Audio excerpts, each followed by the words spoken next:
எப்போவுமே அம்மாவுக்கு எந்த ஹெல்ப்புமே பண்ணுறது இல்லையே. அம்மா பாத்திரம் தேய்க்கிறேன்னா வேணாம் வேணாம் களி பிடிச்சிக்கும் அப்படின்வாங்க. வீடு பெருக்கிறேன்னா வேணாம் வேணாம் நான் பெருக்கிடுறேன்.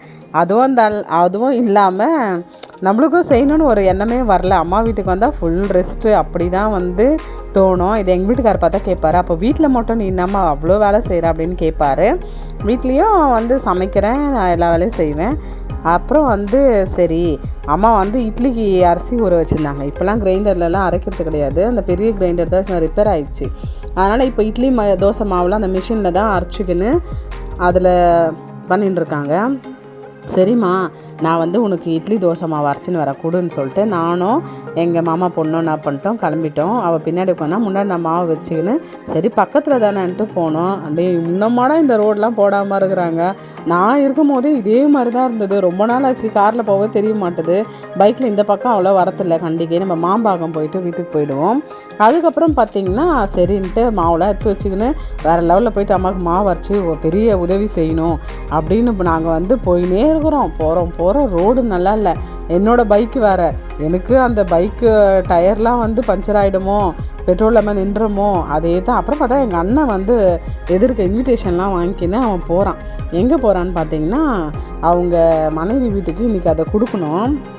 இதுதான் வந்து க்ரஷர் சொல்லுவாங்க. எம்சாண்டு, ஜல்லி, கல், அது எல்லாமே வந்து மண் வைக்கிறது, அது எல்லாமே இந்த க்ரஷரில் தான் வந்து அது எத்தனையோ வருஷமாக இங்கே தான் இருக்குது. கீரைப்பாக்கம்ன்ற ஊரில் இருக்குது. அதை தாண்டி தான் அப்புறம் வண்டியில் போகும்போது நினச்சின்னு இருந்தேன், இந்த வழியில் நம்ம ஊருக்கு வந்து பஸ்ஸே கிடையாது. இந்த ஷார்ட் ரூட்டில் வந்து பூந்து நடந்து அப்புறம் வந்து இருட்டில் வெயிலில் மழையில் அங்கே தான் பஸ்ஸு. கண்டிக்கிலேருந்து நடந்து வரணும். தடையில் பேகை வச்சுக்கின்னு எல்லோரும் மிளகாத்தூள் அரைக்கிறதுக்காக சரி, காய்கறி வாங்கிறதுக்கு எல்லாத்துக்குமே நடந்து வருவாங்க. ஆனால் இப்போது எல்லார் வீட்லேயும் பைக்கு, காரு, வேனு எல்லாமே, டூ வீலரு, சைக்கிள் எல்லாமே வாகனங்கள் வைத்திருக்கிறார்கள். இதான் எங்கள் அண்ணன். அவன் போகிறான். எங்கடி போகிறீங்க, சீக்கிரம் வாங்க, நோட்டீஸ்லாம் கவர் போடணும் அப்படின்னு சொல்லிட்டு போடா வரேன்னு சொல்லிட்டு மாவு வரைக்கலாம் நானும் வந்து என் தங்கச்சியும் போனோம். அதுக்கப்புறம் கொஞ்சம் மெயின் ரோடு வந்துச்சு. அந்த மெயின் ரோடு வந்ததும் இங்கே தான்க்கா அப்படின்னு சொன்னான்.